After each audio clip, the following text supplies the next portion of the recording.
오랜만에 예배당에 오신 분들이 많이 보이시는데 너무 감사하고, 또 부모님의 인도를 받고 또 예배 자리에 동참한 자녀들도 몇 분 보이십니다. 너무 잘 오셨습니다. 감사합니다. 우리 옆에 분들 이렇게 눈 인사, 잘 오셨습니다, 환영합니다, 인사하시겠습니다.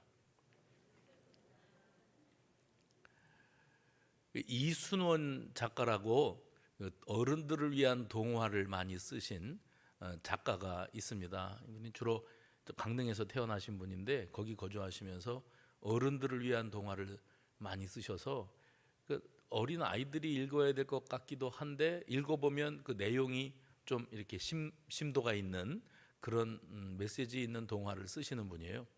이분이 이제 나무라고 하는 주제를 가지고 동화를 쓰셨는데 그 내용이 이렇습니다. 눈이 소복이 쌓여가는 밤에 밤나무 두 그루가 잠에서 깨어났습니다. 시골집 너른 마당에 자리한 키 크고 늙은 할아버지 밤나무와 그 곁에 아주 작은 손자 밤나무 이야기입니다. 바람이 심하게 불던 날 감나무 가지가 부러져 상처를 입었습니다. 할아버지 밤나무는 거칠고 두꺼운 껍질로 몸을 감싸고 손주 밤나무에게 겨울에 잠을 잘 자둬야 키도 크고 몸통도 굵어진단다 하고 말했습니다. 할아버지는 세상에 상처를 입고 몸에 구멍도 숭숭 뚫렸지만 그 안에는 다람쥐가 집을 짓고 살고 있었습니다. 올해 처음으로 열매를 맺은 손주 밤나무는 더 많은 열매를 맺으려면 뿌리를 더 깊고 넓게 내려야 한다는 걸 알기에 내년을 기다리기로 했습니다. 이제는 떠나갈 때가 된 할아버지 밤나무는 마당에 있는 나무들을 바라보며 작별 인사를 합니다. 매화나무, 앵두나무, 살구나무, 자두나무, 대추나무, 감나무, 산수유 나무들이 거기 있었습니다. 할아버지 밤나무와 더불어 그 마당에 자리 잡고 함께 살아온 이웃들이지요. 열매 맺는 과실나무는 다른 나무들보다 수명이 짧습니다. 자신의 생명을 열매와 바꾸는 힘든 삶을 이어왔기 때문입니다. 이제 떠날 때가 된 할아버지 밤나무는 자기를 심어주고 가꿔준 사람에게 고마움을 표하고 눈을 감습니다. 100년 전 어린 신랑 각시가 밤나무 한 그루를 이 마당에 심었고 그렇게 비바람을 이겨내며 사람들의 역사를 지켜보며 수많은 열매를 내어주며 커다란 고목이 되었던 세월이었습니다. 이제 막 꽃 피우고 열매를 맺는 어린 밤나무들, 새로운 세대에게 맡기고 자신의 시대를 마감하고 떠나갔습니다. 이게 이제 동화예요. 근데 제가 이 글을 읽으면서 성경에 그 표현된 표현 방식 중에 아주 여러분들도 들어본 적이 있는 표현 방식, 전도서 1장 4절 해봅시다. 한 세대는 가고 다른 세대가 오고, 한 세대가 가고 다른 세대가 오는 원리, 이거 아주 자연스러운 거죠. 이 원리가 이 동화에 아주 고스란히 녹아 있는 것을 보게 되었습니다. 오늘 우리가 읽은 시편 1편의 말씀은 우리가 그동안에도 수차례 함께 묵상하고 나누었던 그런 참 귀한 말씀이지요. 복 있는 사람, 의로운 사람이 있는데 그 사람을 두고 시편 1편은 이렇게 말합니다. 누군가 시냇가에 심은 나무다. 그는 누군가가 시냇가에 심어놓은 나무와 같다. 이렇게 표현을 했습니다. 그러면서 그런 사람은 철을 따라 열매를 맺으며 그 잎사귀가 마르지 아니함 같아서 그가 하는 모든 일이 다 형통할 것이다. 이게 오늘 본문의 말씀입니다. 동화에 나오는 할아버지 밤나무와 같은 인생은 세월이 갈수록 많은 열매를 남기며 세상에 유익을 주고 간다 그랬죠. 뿐만 아니라 자신과 같은 자손들을 이 땅 위에 남기고, 그리고 시원한 그늘도 제공하고 바람도 새도 쉬어갈 수 있는 나뭇가지를 제공하고 넓은 그늘을 드리우고 찬바람에는 다람쥐가 구멍을 뚫고 자기 집을 짓고 살 수 있도록 공간도 제공해주는 그런 밤나무입니다. 기꺼이 나를 희생하고 주변의 다른 사람들에게 유익을 안겨주고 평생을 살다가 떠나갈 수 있다면 참 아름답고 멋진 인생이겠지요. 우리 그리스도인들이 하나님의 은혜를 받고 하나님의 자녀로 이 땅 위에 살다가 떠나갈 때 그가 살았던 삶의 흔적, 그가 남기고 간 그 삶의 흔적들이 다른 사람들에게 은혜가 되고 감동이 되고 또 그와 매우 흡사한 또 다른 후손들을 남겨서 그로부터 신앙적인 영적인 영향을 받고 자라난 누군가가 우리 아버지, 우리 할아버지의 신앙을 이어받아서 자신도 또한 사람들에게 열매를 나누어 주고 그늘을 제공하고 쉴 공간을 제공하고 아낌없이 주는 그런 나무로서의 사명을 감당하고 떠나갈 수 있다면 그게 그리스도인의 건강한 삶의 모습이고 당연한 모습이 되어야 될 줄로 믿으시기 바랍니다. 그렇게 될 수 있다면 그 사람은 시냇가에 심은 나무와 같이 그렇게 잎이 청청하고 어떤 환경과 어려움 속에서도 다른 사람들에게 유익을 끼치면서 자기의 남은 시간을 살아갈 수 있게 되어진다는 겁니다. 오늘 본문에 보시면 두 종류의 인생이 확연하게 구분되어 표현되고 있습니다. 한 사람은 의인이고 한 사람은 악인이지요. 근데 의인들을 뭐라고 표현하시냐면 6절 말씀 맨 마지막 절에 보시면 의인들의 길은 여호와께서 인정하신다. 그리고 그 다음에 악인들의 길은 망한다.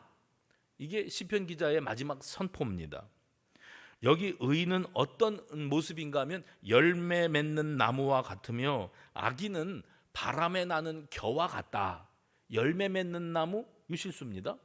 여러분 이 유실수는 얼마나 많은 열매를 맺느냐 하는 것보다 사실은 우리는 과실나무를 심으면서 얼마나 많은 수확을 얻을 것인가 여기에 관심이 있지만 실제로 그 나무가 그만한 열매를 제공하기 위해서는 우리가 놓치지 말아야 될 것은 뿌리가 깊어야 되고요. 뿌리가 넓게 퍼져나가서 그래서 그 뿌리의 끝이 생명수에 닿아서 수분과 영양분을 흡수에 빨아 올릴 수 있는 그런 건강성을 가지고 있어야 풍성한 과실을 맺을 수가 있게 되어진다는 겁니다. 복 있는 사람은 이게 다른 겁니다.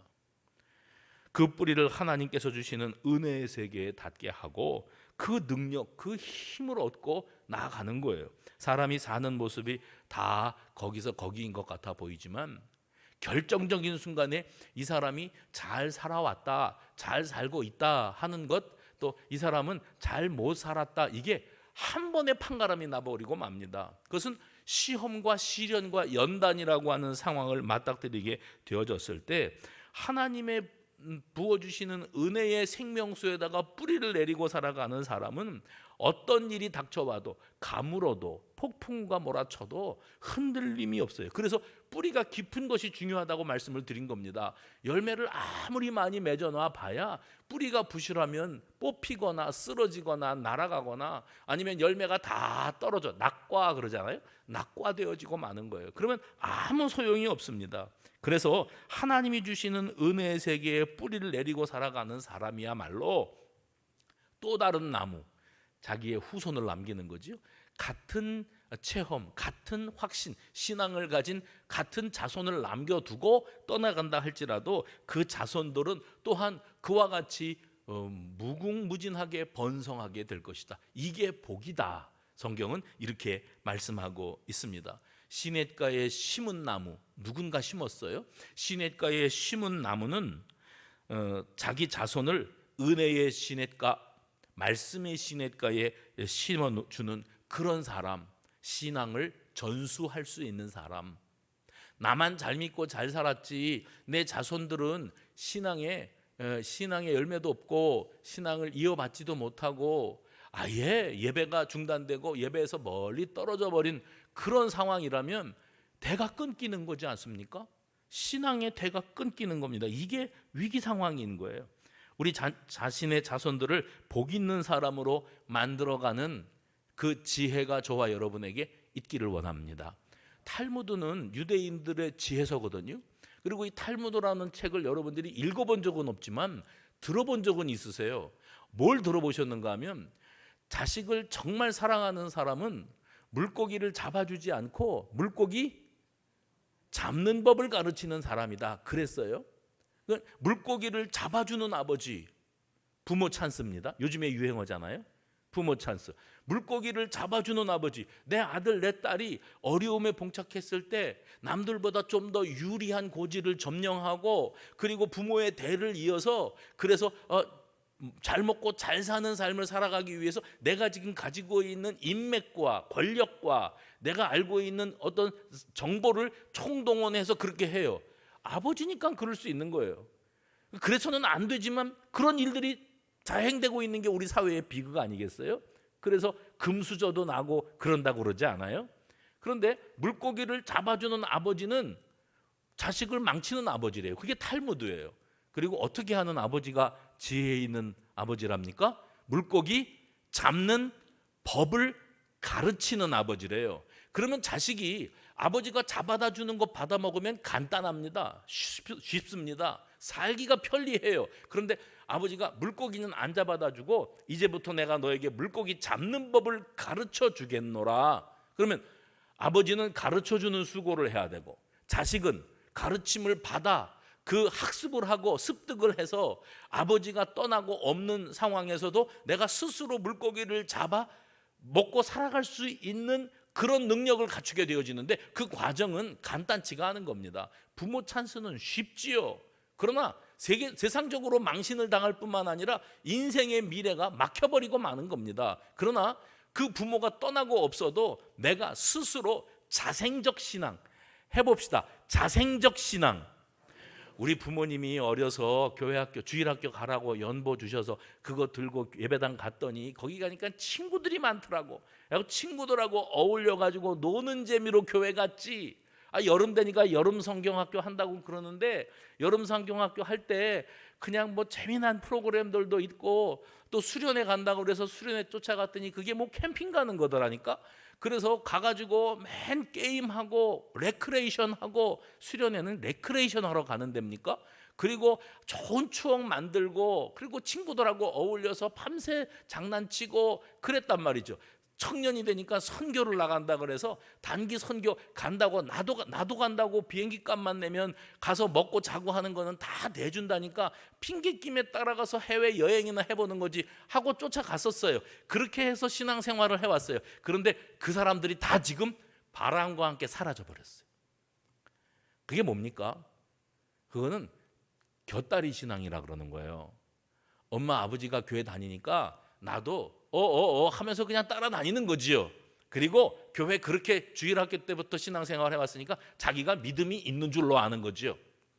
그런데 그 부모 잔소리하지 않고 그 부모가 신앙생활하는 모습이 더 이상 내 눈앞에 펼쳐지지 않으면 그러면 신앙은 내 신앙이 아니니까 나는 그저 흥미로 마지못해 억지로 끌려다니는 신앙이었으니까 이제는 부모가 떠나가시면 자유지요.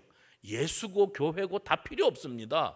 이 맑은 날 골프 치러 나가고 낚시하러 다니고 애인이랑 데이트하러 돌아다니지 그거 참 우중충하게 예배당에 앉아갖고 1시간 동안 목사 선생이 하는 연설이나 듣고 앉아있다가 가야겠습니까? 이게 요즘에 신앙을 제대로 이어받지 못한 우리 다음 세대 젊은 청춘들의 모습이 아닌가 심각하게 돌아봐야 됩니다. 그래서 신앙은 전수, 가르치는, 넘겨주는 사람이 있고 전수 받는 사람이 있어서 신앙 전수가 제대로 이루어져서 선대의 신앙이 이론 신앙이 아니라 우리들이 생활 신앙, 체험 신앙 해봅시다. 생활 신앙, 체험 신앙, 내 신앙이 되어야 되는 거예요.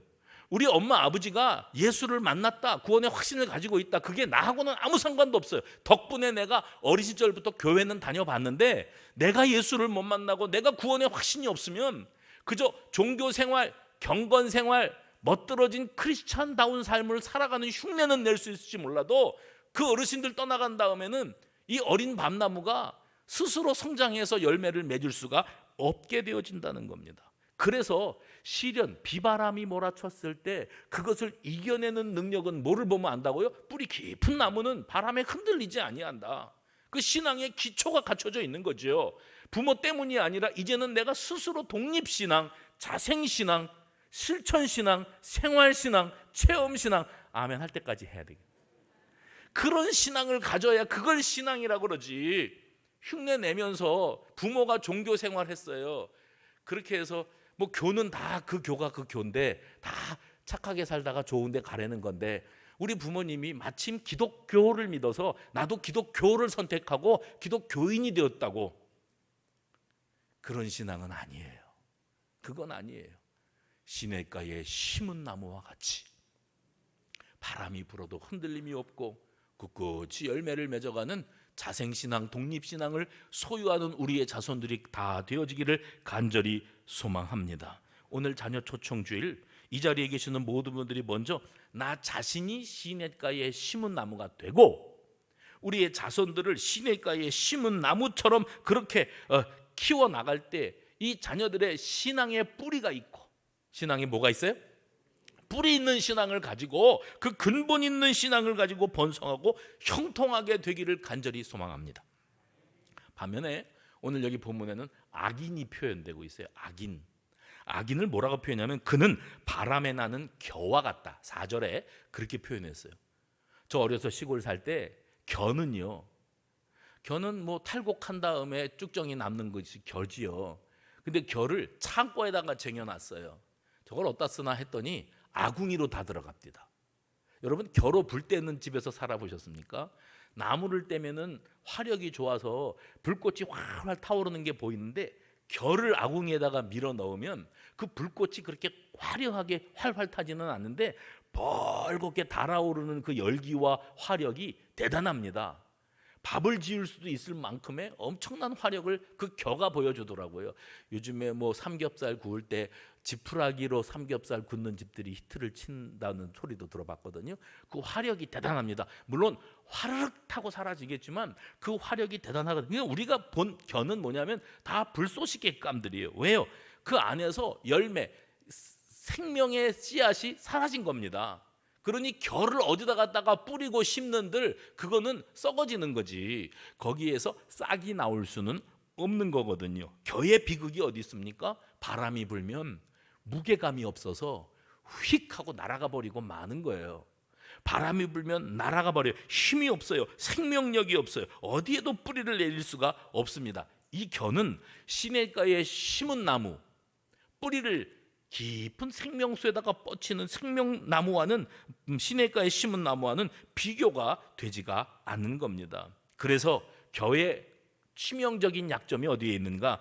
여호와의 율법을 즐거워할 줄도 모르고 그 율법을 묵상할 줄도 모르고, 여호와의 율법, 하나님의 말씀이 선포되어지는 이 예배의 자리가 얼마나 중요한 자리인지를 깨닫지 못할 때 우리의 자손들은, 아니 우리들은 어쩔 수 없이 바람에 불면 날아가는 겨와 같은 신앙이 될 수밖에 없는 겁니다. 사실 알고 보면 우리 인생은 처음부터 이 나무하고 밀접한 관련이 있다는 걸 아셔야 됩니다. 여러분, 창세기 1장에 보면 그 창세기의 시작에서 하나님이 천지 만물을 창조하신 이후에 에덴 동산을 만드시고 그 에덴 동산에 사람을 두셨잖아요. 근데 그 사람에게 하나님이 명령하실 때 이 동산 안에 있는 다른 과실들은 다 너에게 허용되지만 선악을 알게 하는 나무, 통칭 우리가 선악과 하는 이 선악을 알게 하는 나무의 열매는 먹으면 안 된다. 절대 먹지 마라. 그런데 꼭 절대 안 된다 그러면 반드시 먹어봐야 직성이 풀리는 게 이게 인간이에요. 그래서 죄를 짓고 말았어요. 이렇게 시작되어서 이 성경의 시작은 이 인류의 타락과 범죄에서부터 시작이 되어집니다. 근데 여러분, 성경의 맨 마지막이 뭐예요? 요한계시록입니다. 요한계시록에서도 맨 뒤편에 22장의 1절 2절의 말씀에 보면 거기에도 나무 이미지가 나옵니다. 선악을 알게 하는 나무 이미지로 시작되었는데 성경의 맨 마지막에 나무 이미지로 마무리가 되는데 여기에 나오는 나무는 생명나무예요. 거기 이렇게 기록되어 있습니다. 또 그가 수정같이 맑은 생명수의 강을 내게 보이니 하나님과 및 어린 양의 보좌로부터 나와서 길 가운데로 흐르더라. 강 좌우에 생명나무가 있어 12가지 열매를 맺되 달마다 그 열매를 맺고 그 나무 잎사귀들은 만국을 치료하기 위하여 있더라 그랬습니다. 창세기에 등장하는 선악을 알게 하는 나무로 말미암아 인류에게 죄악이 들어왔고 그 죄악으로 말미암아 고통스러운 삶이 시작되었다면 요한계시록에 등장하는 생명나무를 통해서 우리는 새 생명을 받아 누리게 되었던 것입니다. 그리고 이 창세기와 요한계시록의 딱 중간에 시편 1편이 있잖아요. 시편 1편 1절 말씀에 오늘 본문에 뭐라고 표현했지요? 하나님의 자녀로 살아가고 있는 우리가 무엇보다 중요한 게 뭐냐면 철을 따라 열매를 맺으며 잎사귀가 마르지 아니하는 시냇가에 심은 한 그루의 나무가 되어지는 일이다. 이걸 가르쳐주고 있습니다. 그래서 성경 전반에 흐르고 있는 이 나무 이미지가 있어요. 신학을 연구하시는 분들은 이런 거를 가지고 이제 학위 논문들을 쓰고 그렇게 하지요. 그래서 오늘도 우리가 이 시냇가에 심은 한 그루 나무가 되어진다는 게 과연 무엇인가에 대해서 깊이 묵상을 해볼 필요가 있습니다. 우리의 자손들이 생명수의 뿌리를 깊이 뻗고 그 은혜를 흡수하고 살아가면서 신앙의 열매를 맺는, 신앙의 대를 잇는 그런 명문 신앙가를 이루게 되기를 간절히 소망합니다. 요즘에 우리 사회의 가장 심각한 문제가 인구 절벽 문제랍니다. OECD 국가 가운데 인구 증가율이 마이너스로 넘어간 지가 오래되었고 그 마이너스가 점점 심화되어서 우리 인구 분포표를 보면은요, 이 역삼각형이 되어 있는 거예요. 그래서 이 베이비 부모 세대들이 지금 다 은퇴하고 있거든요. 이 베이비 부모 세대들이 은퇴하고 난 다음에 그들을 봉양하고 먹여 살려야 되는 사람들이 젊은이들인데 이 젊은 세대들이 없어요. 그러니 이 연금 받으면서 누리고 놀고 먹고 살겠다는 사람들은 엄청나게 많아졌는데, 그런데 그들을 부양해야 될 노동력들은 점점 줄어들어서 이 나라가 대단히 위기다. 다들 그러잖아요. 그래서 이 정권들이 바뀔 때마다도 자기들의 그 어떤 정치적인 비전을 세울 때 이 출산율을 높이겠다. 그래가지고 5년 전에도 그랬고 10년 전에도 그렇고 15년 전에도 그랬습니다. 출산율을 높이겠다고 막대한 자금을 투여했습니다. 수십조의 돈을 쏟아부었는데 출산율은 좀처럼 높아지질 않습니다. 이게 제도를 바꾸고 돈을 쏟아붓는다고 될 일이 아니었다는 거지요. 왜요? 출산할 수 있는 연령층의 젊은 부부들이 결혼을 한 다음에 물질 중심주의, 이기주의, 성공지상주의 여기에 빠져 있다 보니까 과연 우리가 이런 세상에, 이런 사회와 이런 환경 속에서 자식을 낳아서 자식 하나를 뒷바라지 하는데 들어가는 자금이 수억이다. 그렇다면 우리가 그렇게 이 아이들을 낳아서 키워서 뒷바라지 한들 이 아이들이 또 치열한 경쟁 사회 속에서 입시 전쟁도 치러야 되고 학원을 뺑뺑이를 돌아야 되고 그리고 취업을 하려면은 취업의 문도 좁고 얼마나 환경은 위험하기 짝이 없고 그런 환경이냐. 그러니 낳지 말자. 우리를 위해서도 낳지 말고 아이를 위해서도 낳지 말자. 그리고 우리끼리 그냥 즐기자. 우리끼리 돈 벌어서 여기서 다 즐기는 데 쓰고 그리고 둘이서 인생 끝나면은 가면 그만이지. 이게 젊은 청춘들이 가지고 있는 사고 방식이라는 거예요. 이게 몇조, 몇십조, 몇백조를 쏟아붓는다고 출산율이 높아지지 않는 사회입니다. 이게 매우 심각하거든요. 그런데 여러분 놀라웁게도 인구 절벽이라고 하는 현실보다 더 심각한 문제가 뭔지 아세요? 이게 신앙 절벽이에요. 신앙 절벽. 그러니까 아이들이 줄어드니까 신앙의 대를 이어주고 싶어도 신앙의 대를 이어받을 만한 그런 아이들이 점점 줄어드는 거예요. 주일학교 한번 지금 내려가 보시겠어요? 지하 1층 교회 학교에 가보시면 부서마다 교사는 25명, 애들은 20명. 교사가 30명인데 애들이 10명 이렇게 지금 하고 있습니다. 그래도 이거 명맥을 끊지 않기 위해서 교사들이 고군분투를 하고 있는 거예요. 이 모든 어려움들 속에서 우리는 이 판단 기준을 어디다가 맞춰야 되냐. 젊은 사람들이 이해가 된다. 그럴만하다. 내가 청춘이어도 애 안 낳고 엔조이하면서 살다 가겠다. 이런 생각을 하면 안 돼요. 왜요? 우리에게는 성경이 있잖아요. 인간을 만드시고 가정을 창조하시고 그 가정을 통하여 그 부부가 사랑하고 자식을 낳아서 후대를 양육하고 아무개가 아무개를 낳았더라. 그 아무개가 또 누구를 낳았더라. 성경은 그런 구절들로 꽉 차 있거든요. 그러면 우리 하나님은 우리가 생육하고 번성하고 나와 흡사한 자손을 또 이 땅에 남기고 나는 떠나가고 이 아이들은 나이가 먹고 장성해서 또 좋은 배필, 믿음의 배필을 만나서 아름다운 성도의 가정을 이루고 또 그렇게 그 가정에서 믿음 있는 아이들이 자라나고 부모를 능가하는 그 신앙을 가진 아이들이 또 신앙의 대를 잇고 이런 모습을 보시는 게 우리 하나님의 꿈이에요. 하나님이 이것을 정상으로 놓으셨지 그렇지 않은 다른 어떤 상황도 하나님의 창조 디자인 속에 없습니다. 그러니까 우리 모두가 다 그냥 다음 세대가 소멸해가고 인구절벽, 신앙절벽만 바라보고 살아가서는 안 된다는 거예요. 누가복음 2장 40절 이하에 우리 예수님께서 성장하시는 모습이 기록되고 있습니다. 거기에 보면 예수는 지혜와 키가 자라가며 하나님과 사람에게 더욱 사랑스러워 가시더라. 이 말씀은 마치 고목나무 아래서 그 영향을 받고 성장해 나가는 그 어린 나무와 같이 우리 예수님이 어떻게 크셨다고요? 육체도 자라나고 지적으로도 인격적으로도 그리고 영적으로도, 육체도 지식도 또 인격도 영적으로도 모든 면에서 조화롭고 균형 잡힌 성장을 이루어가고 계시는 모습을 보여주고 계시는 겁니다. 이 모습을 두고 하나님의 전인교육이다 이렇게 표현을 하거든요. 전인교육, 행복한 인생을 살아가기를 우리 하나님은 원하시고 정상적인 가정에서 신앙의 대를 잇고 정상적으로 장성해서 또 다른 후손들을 남기는 그런 모습을 보기를 원하신다는 거예요. 그래서 잠언 1장 7절 여호와를 경외하는 것이 지식의 근본이다. 오늘 본문에서도요.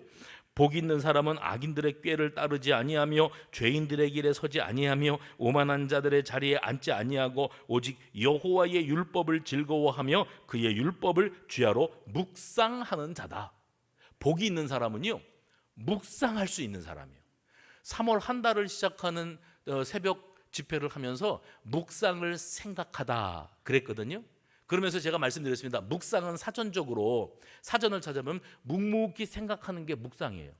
조용히 곰곰이 생각하는 거예요. 묵상. 그런데 성경적인 묵상은 사전적 묵상과 차원을 달리합니다.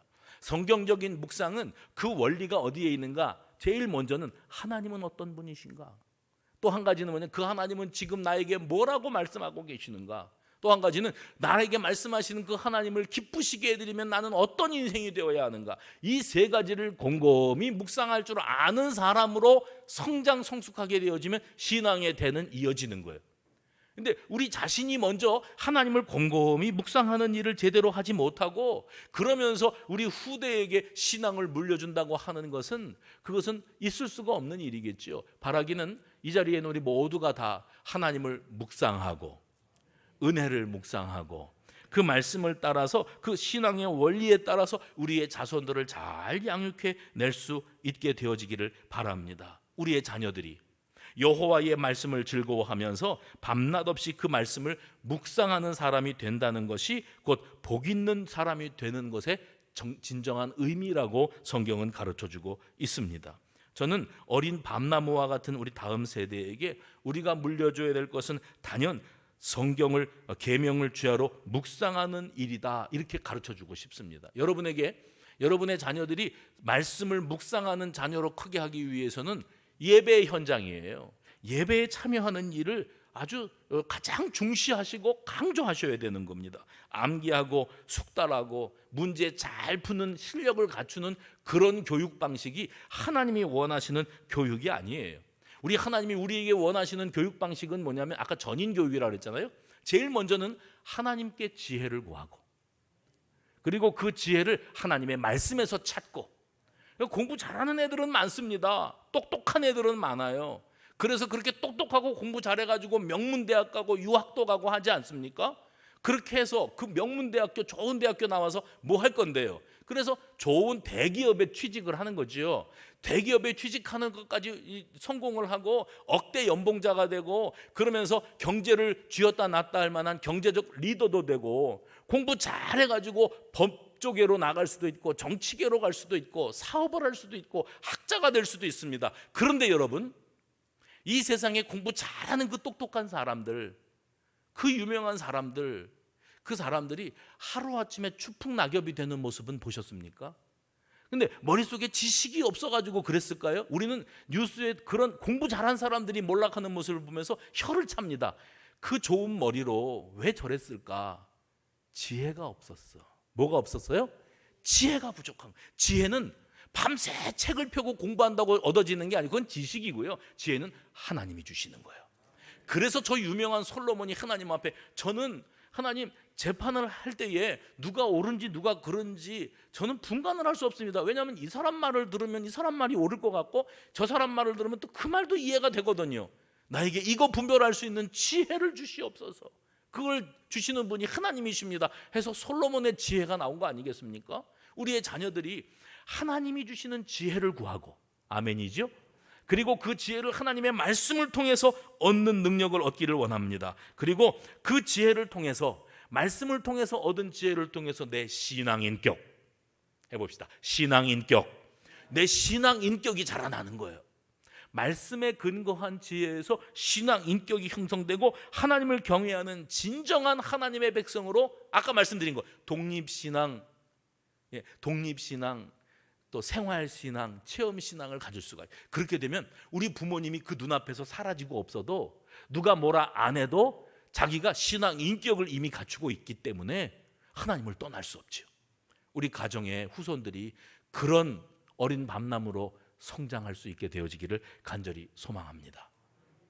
지난 주일날 3부 예배가 끝나고 예배 끝나고 나가면서 인사 나누고 또 기도해달라는 분들 기도해드리고 새가족실에 가서 새가족 환영 인사 함께 대화 나누고, 그 다음에 이제 4층으로 올라가서 목양실, 제가 일하는 공간으로 걸어가는데 거기 이제 소그룹실 옆으로 복도가 쭉 있잖아요. 제가 이제 걸어가는데 이 고등부를 지도하시는 우리 목사님이 하얀 봉투를 하나 들고 뛰고 가시는 거예요. 그러다가 저를 보더니 저한테 그 봉투를 쭉 내밀어요. 그 내밀었는데 보니까 감사헌금하고 고등부 아무개 학생 이렇게 썼는데 감사헌금 액수가 결코 적지 않았어요. 고등학생이 이렇게 큰 돈을 하나님 앞에 감사헌금을 하나 하고 쳐다봤더니 뭐라고 설명을 해주는가 하면 학교에서 장학금을 받았대요. 장학금을 받았는데 1학기 장학금을 받았는데 이 돈을 본인이 이건 나 하나님 앞에 다 드리고 싶어요. 어머니 아버지한테 그렇게 해서 허락받고 감사헌금으로 본인이 고등부에다가 낸 거예요. 이걸 그 목사님이 재정부에다가 전달하기 위해서 가다가 저를 만난 거예요. 제가 이 장면을 이렇게 그 소식 얘기를 듣고 그 자리에 서서 잠깐 영상 하나가 스쳐 지나갔어요. 신촌 세브란스 병원 중환자실이요. 그런 일이 있었습니다, 여러분. 신촌 세브란스 병원 중환자실에서는 그 안에 들어가지도 못하고 그 복도에 서서 우리는요, 이 아이를 살려달라고 하나님 앞에 정말 진심으로 눈물 쏟아 기도했어요. 하나님 살려주세요. 얘는 안 됩니다. 얘를 데려가시면, 그 정도로 이 아이는 생사의 갈림길에 서 있었고, 의사들은 어렵다 절망적인 소리 했었습니다. 그때 우리 그 기도하는 자리에 여기도 계시지만 할아버지가 눈물을 뚝뚝 떨어뜨리고 계셨고요, 할머니는 말할 것도 없고요, 엄마 아버지도 하나님이 이 아이만 살려주신다면, 여러분 아시죠? 이 아이만 살려주시기만 하신다면 그리고 뭐라고 했거든요. 제가 들었습니다마는 말씀은 안 드리겠습니다. 살려주시기만 하면. 그런데 그 아이가 살았어요. 생사의 갈림길에서 살아나왔습니다. 그리고 고등학생이 됐어요. 저는요, 아이들을 키우면서 꿈을 이루지 못했는데 평생에 듣고 싶었던 소리가, 하고 싶었던 소리가 뭐냐면, 얘야 그만 자라, 공부 그만하고 얼른 자야지. 나는 그 소리를 평생에 한번 해보고 싶었는데 이제는 못 해보겠어요. 근데 그런 소리를 들으면서 공부하는 애들이 1000명에 하나, 10,000명에 하나 있을까 말까 합니다. 그런데 어제 토요일 날 우리 교구 신방 보고서에 뭐라고 썼냐면, 이 아이가 새벽 2시까지 잠을 안 자고 공부를 해서 엄마가 문을 열고 야 이제 그만 자라, 자야지 내일 또 학교 가지, 그런다는 거예요. 내가 그거를 읽으면서 야 좋겠다, 이 집안은 소망이 있다. 근데 그 애가 그렇게 악착같이 공부를 하는 이유가 뭐냐면 자기 꿈이 있거든요. 참 제가 칭찬할 만한 자기 꿈이 있어요. 그런데 물론 부모님의 꿈은 다르겠죠. 제가 여기서 한마디만 드릴게요. 공부 잘하는 애들이 목사가 돼야 됩니다. 무슨 말인지 아시죠? 서울대학 나온 사람들이 목사 되고 하버드대학 나온 사람들이 목사 돼야지, 그 똑똑한 머리를 가진 사람들이 정치하겠다고 그러고 장사하겠다고 그러고 사업한다고 그러고 그렇게 나가니까 머리 나쁜 것들이 목사가 되고, 그래 나 같은 것이 목사가 되고 그러잖아요. 이제 한국교회가 비전이 있으려면 공부 잘한 사람들이 목회자가 돼야 되는 거야. 이 아이에게 꿈이 있어요. 내가 무슨 꿈이라고는 말하지 않겠어요. 그런데 그 모습을 보면서 제가요 23년 동안을 목회를 하면서 우리 교회는요, 제 아내하고 그런 소리 자주 합니다. 우리 교회는 참 감사한 게 있어요. 우리 수성교회는 뭔지 아세요? 장로님들, 권사님들, 집사님들, 저분들보다 그 자식들이 신앙이 더 좋은 가정들이 참 많아. 아멘을 6명만 할 줄은 상상도 못했어요. 장로님들보다 장로님 딸 아들이 믿음이 더 좋아요. 권사님보다 그 자손이 믿음이 더 좋아요. 이거는 감사한 일이죠. 그리고 그의 후손들은 더 믿음이 좋을 줄로 믿습니다. 나는 이렇게 성장하는 것을 보면 우리 수성교회는 소망이 있다. 신앙의 대가 끊겨버리는 가정들이 있거든요. 그 부모가 아무리 잔소리하고 사정을 하고 그래도 예배당 한 번 와주기가 얼마나 어려운 일인지, 그리고 와가지고서도 얼마나 이게 적응이 안 되는, 지금도 앉아 계시기가 참 힘드시죠? 이게 쉬운 일이 아닌 거예요. 그런데 부모가 하나님 앞에 이 아이를 위해서 기도할 때 아까 말씀드린 것처럼 지혜를 구하되 우리 아이는 말씀에서 지혜를 얻게 하옵시고 그 지혜를 얻어 신앙 인격이 자리 잡게 하시고 그 신앙 인격이 그 아이의 인생관이 되게 하셔서 세상의 다른 어떤 가치 기준과 성공 기준보다도 여호와 하나님을 경외하는, 뭐 하느니요? 하나님을 두려워할 줄 아는, 살아계신 하나님을 두려워할 줄 아는 그런 믿음의 가정들을 세워주옵소서 하고 기도할 때 그 신앙 전수가 완성되어지고, 잔소리하는 내가 사라지고 없어도 이 아이들이 이제 잔소리하는 부모님 없으니까 우리 자유다, 우리 멋대로 하고 살아도 된다, 이게 아니고요. 그 아이들이 부모님의 신앙을 능가하는 신앙으로 더 훌륭하고 견고하고 체험적인 자율신앙을 소유하고 아름다운 신앙의 명문가를 세워나가게 되어질 때 그것이 곧 고목이 된 밤나무가 편안하게 눈을 감고 다음 세대, 우리 세대는 떠나고 다음 세대가 올 때 이 교회의 미래가 있게 되어지고 또 우리 조국이 미래가 있게 되어지는 원리가 될 줄로 믿으시기 바랍니다. 우리 흔히 그런 소리 많이 듣잖아요. 유대인들이 똑똑하다고. 그런데 여러분 그거 아십니까? 유대인들 인구가 전 세계적으로 다 긁어 모아서 1,500만 명이 채 안 됩니다. 우리 인구가 5천만 명이라면서요. 이웃나라 일본은 인구가 1억 3천만 명입니다. 미국은 한 3억쯤 됩니다. 근데 1,500만 명도 안 되는 유대인들이, 우리는 대통령이 평화상 하나 탔던 노벨상 300개를 휩쓸었습니다. 그럼 유대인들은 날 때부터 그 DNA가 우리하고 다른가? 다른 종자들인가? 아니요. 그들도 사람이고 우리도 사람이고 우리 민족도 그 뛰어난 머리, 이거는 둘째가라면 서러운 민족이에요. 근데 그들과 우리가 다른 게 뭐냐? 그들은 철두철미하게 말씀 중심의 신앙 교육.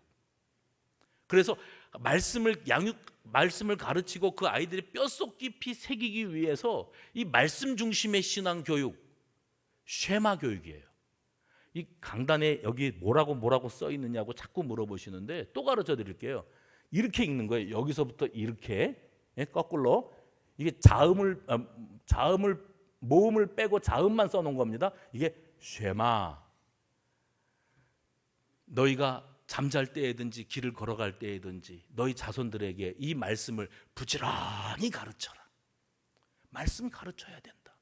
그 말씀의 원리를 떠나면 시냇가에서 떠난 나무, 그 뭐예요? 바람에 나는 겨가 되고 마는 거예요. 그러나 이 말씀을 붙들고 살아가면 그 어떤 위기 상황 속에서도 이 아이는 뿌리가 깊기 때문에 흔들리지가 않아요. 부모가 사라지고 없어도 이 아이는 스스로 알아서 자기 신앙을 생명처럼 붙들고 나갈라. 그 아이가 복이 있다, 형통하게 될 것이다. 성경입니다. 오늘 본문에 그렇게 말씀하고 있습니다. 오늘 이 자리에 있는 우리 모든 수성가족들이 하나님 앞에 그렇게 신앙의 명문가를 세워나가고 신앙 교육을 우리의 마지막 최후 사명으로 알고 살아가는 저와 여러분 되기를 바랍니다. 비행기 타고 출장 자주 다니시는 분들은 아마 느끼실 텐데, 비행기를 타면은요 이제 승객들이 다 타고 문 닫고 출발하면 비행기가 활주로로 이동하잖아요. 활주로로 이동하는 동안에 예전에는 승무원들이 통로에 서가지고 그거 했는데 요즘에는 영상으로만 띄워놓더라고요. 그게 뭐냐면 안전벨트 들고 나와가지고 탁탁 하면서 이렇게 하면 빠집니다, 이렇게 하면 껴집니다, 안전벨트가 착용하라고 그럴 때는 말 잘 듣고 가만히 앉아 계십시오, 이런 얘기해요. 그런데 그런 거 뭐 맨날 듣는 소리니까 그러려니 하고 지나가지만, 여러분 앞으로 비행기 탈 기회가 있으면은 제가 했던 이 말을 꼭 기억해 주십시오. 무슨 말을 빠뜨리지 않는가 하면 이 공간, 이 작은 공간 안에 산소 농도가 떨어지면 천장에서부터 자동으로 산소 마스크가 뚝 떨어지게 되어 있습니다. 그러면 화급히 여러분의 얼굴과 코와 입에다가 환소 마스크를 대시기 바랍니다. 그래야 삽니다. 아이들을 동반하신 분들은 애들부터 살리겠다고 애들 코에다가 대다가 자기가 기절해 버립니다. 그러지 말고 내가 먼저 살고 봐야 돼요. 내가 마스크 끼고 호흡하고 그 다음에 얼른 우리 아이에게 마스크 끼워주고 잡아당겨주는 거예요. 그렇게 해야 둘 다 산대요. 무슨 말씀을 드리려고 이 소리 합니까? 여러분 신앙입니다. 내가 체험이 없고 내가 물에 물 탄 것 같고 내가 신앙생활 하는 게 영 재미가 없어요. 기쁨이 없어요. 확신이 없어요. 그냥 종교 생활하는 거예요. 일요일 날에 남들은 놀러 가는데 안 놀러 가고 내가 예배당에 가서 앉아 있었다는 것 자체로 나는 크리스찬이라고 스스로 만족하고 살아온 그런 사람. 자식들이 부모가 예배당 가자, 교회 가자, 예배 드려야지 그런다고 듣는 게 아니고 우리 부모가 어떻게 살아가나 보자. 아이는 부모의 말을 듣고 살아가지 않고 부모의 뒤통수를 보고 자라난다고 그러지 않습니까? 이게 안 됐기 때문에 우리의 자녀들이 자기들 멋대로 뛰는 거예요. 예배가 중단된 바람에 나는 겨와 같은 인생이 되어가고 있는 거예요. 그래서 지금 우리 한국 교회가 신앙 절벽의 시대를 맞이하고 있는 거예요. 바라기는 우리 모두가 다 한결같이 우리 다음 세대, 나는 이제 가는 세대고 이제 오는 세대를 그렇게 하나님 안에서 신실한 믿음의 사람들로 양육해서 이 신앙의 대가 끊기지 아니하고 가정마다 다 한 사람 한 사람이 다 시냇가에 심은 나무, 누군가가 시냇가에 심어놓은 나무, 그런 나무로 알찬 열매 맺고 축복 누리고 살아가는 저와 여러분 되시기를 주의 이름으로 축원합니다. 전능하신 아버지,